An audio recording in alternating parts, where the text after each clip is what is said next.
dia, seja muito bem-vindo a mais um programa de Esperança e Vida, onde nós vamos estar trazendo mais uma palavra de esperança ao seu coração. Texto que eu gostaria de deixar para você nesta manhã se encontra em Lucas, capítulo de número 23, a partir do versículo de número 22, quando Pilatos está discutindo ali com a multidão a respeito da crucificação de Jesus. E então Pilatos pergunta para a multidão que estava gritando e pedindo a crucificação de Jesus. Por que? Indagou Pilatos pela terceira vez. Que crime este homem cometeu? Não consigo encontrar nele nada digno de morte. Por isso vou castigá-lo e soltá-lo. Mas eles continuaram a gritar com toda a força, exigindo que ele fosse crucificado. E por fim, a gritaria prevaleceu.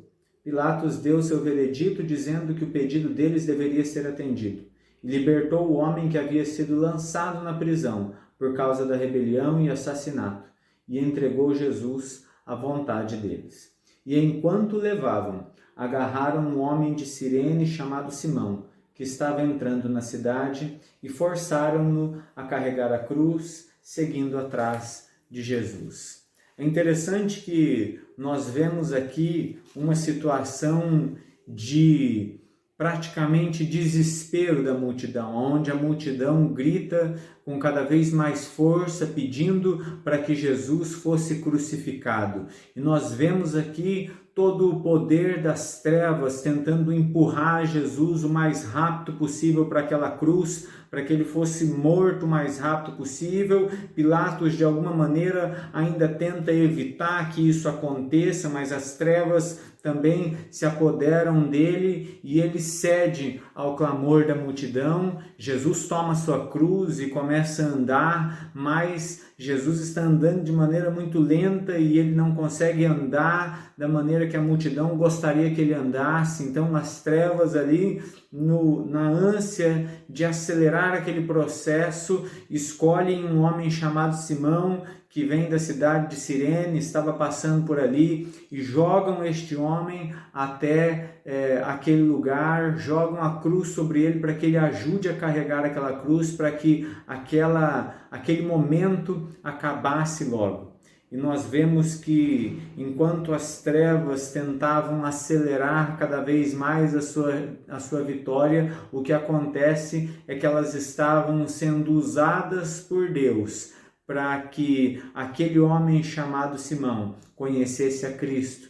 E se num determinado aspecto nós enxergamos aqui neste dia de sexta-feira o poder das trevas agindo sobre as mais diversas áreas, nós vemos também o poder de Deus, que é poderoso o suficiente não apenas para destruir as trevas, não apenas para lutar contra as trevas, para resistir às trevas, mas o poder de Deus que usa as próprias trevas, que usa o próprio mal, para que esse mal seja convertido em bênçãos. Isso é lógico, é evidente na figura de Jesus, quando Jesus ali na cruz sofre, passa por toda aquela injustiça, por todo aquele sofrimento, mas disso Deus resulta, Deus traz bênçãos, Deus traz salvação, Deus traz redenção, mas existe também aquele homem chamado Cirineu, aquele homem chamado Simão Cirineu,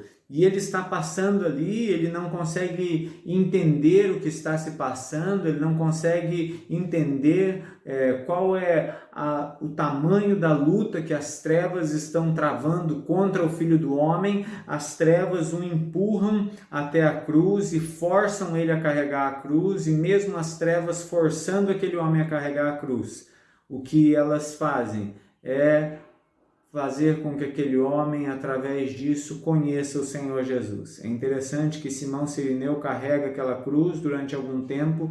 Durante esse tempo, ele tem contato com o Senhor Jesus. Esse tempo é tempo suficiente para que Simão Cirineu não apenas se converta, mas também volte para casa e anuncie esse homem, fale desse homem também para sua mulher e para os seus filhos, de maneira que os seus filhos são conhecidos e lembrados por Paulo quando ele escreve a sua carta aos Romanos, dizendo e saudando um dos filhos de Cirineu chamado Rufo, e agradecendo inclusive a mãe de Simão, a mulher de Simão Cirineu, por o ajudar e o abençoar em muitas áreas da sua vida. Veja, talvez você esteja passando por momentos difíceis da sua vida, talvez você esteja enxergando as trevas te cercando por todos os lados, talvez você esteja percebendo o poder das trevas ao seu redor, mas que você se lembre nesse momento de que Deus é aquele poderoso o suficiente, não apenas para nos fazer resistir ao poder das trevas, mas também para usar o poder das trevas para gerar salvação e para gerar bênção nas nossas vidas. É isso que o apóstolo Paulo vai afirmar em Romanos capítulo de número 8, quando ele vai dizer que todas as coisas contribuem para o bem daqueles que amam a Deus, até mesmo aquelas coisas que são influenciadas pelo poder das trevas e pelo poder do maligno. Elas, no final, contribuirão para o bem daqueles que amam a Deus. Que Deus abençoe o seu dia, que você guarde essa palavra na sua mente e no seu coração. Um grande abraço e até a próxima.